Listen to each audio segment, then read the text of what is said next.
Oh my goodness, I cannot believe this is finally here. Let me get my knife out of my pocket.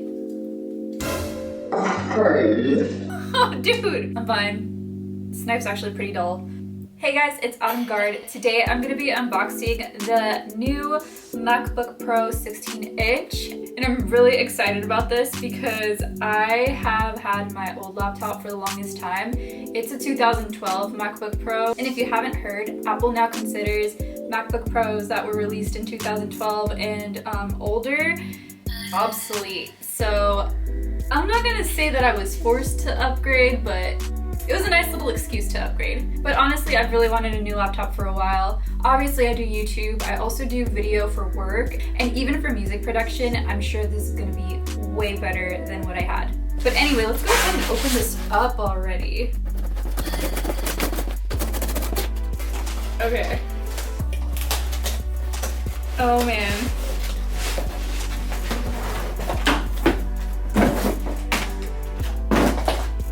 Holy crap, this is so big. I'm so excited.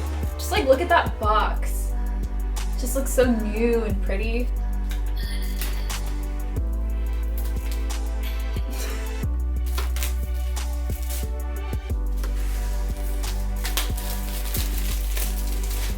Okay, moment of truth.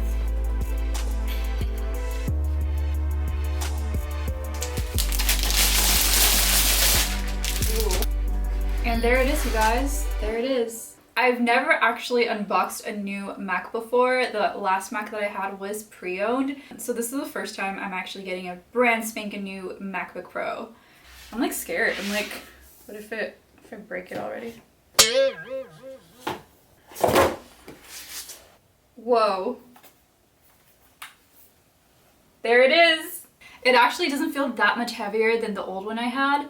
But then again, I'm upgrading from a 2012 MacBook Pro, and back then they were a little bulkier, so even though this one's bigger, it really doesn't feel that much heavier.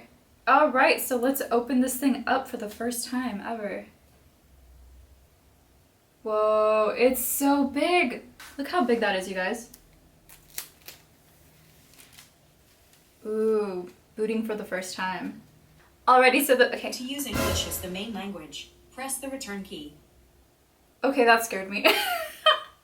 Alright, so the first thing that popped up was the language thing. I guess it's time for me to set up my new Mac. So let me go ahead and do that first, and then I'll come right back. Much later.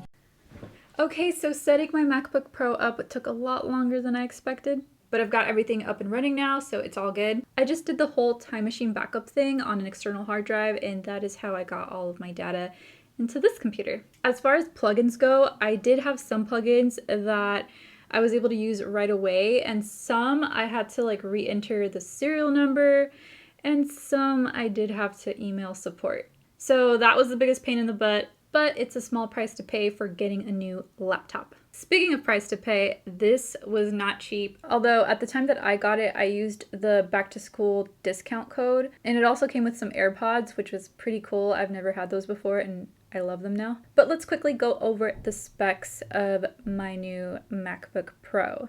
So I did go with the 2.3 gigahertz 8-core processor. The priciest upgrade that I got to this computer was definitely the RAM. I chose the 32 gigabytes just because I think in the future I might want to play with After Effects. So it's definitely something that's more of like future proofing rather than like, oh, I need it right now. If I didn't have an interest in video, I probably would have just stuck to the 16 gigabyte one. For the graphics, I did upgrade to the AMD Radeon Pro 5500M with 8 gigabytes of GDDR6 memory. This one was kind of a no-brainer for me. I think when I got it, it was like a $90, maybe $80, or maybe it was $90, but it was a little bit of a discount, so I went ahead and went with that. As far as the storage goes, I did stick to the 1 terabyte SSD. The old laptop that I was working with only had about 512 gigabytes. The 1 terabyte is great because personally, I don't like to have my plugins on an external hard drive. It's just one of those things like where if I don't have my external hard drive, then I don't have my plugins. For me, it's just kind of a preference, but if you do have your plugins on external hard drive, like that's cool too, like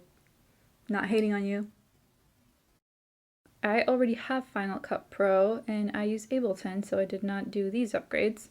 The one thing that I wish I could have done if I had like a bigger budget would probably be to the 4 terabytes of storage, because again, I work with video and video files are just getting larger and larger, especially with 4K. But the cheaper option is obviously the 1 terabyte of storage. And what I do for my video projects is I just work on them on an external hard drive and it works perfectly. As far as dongles to get, this is the one that I got. It's got all the ports that I need. Apple does sell like the dongles to like connect like your USB, SD cards and such, but they do charge quite a bit for it. So I would just get one off of Amazon. I'll link the one that I use down below. It works great and you save money. One thing I was really surprised to learn about this laptop is that even though it's bigger than my old laptop, I had the 13-inch 2012 MacBook Pro, this is a lot lighter than the one that I had. So I went ahead and weighed my old 13-inch MacBook Pro and my new 16-inch MacBook Pro just to compare the weights. And yeah, the 16-inch is a little lighter.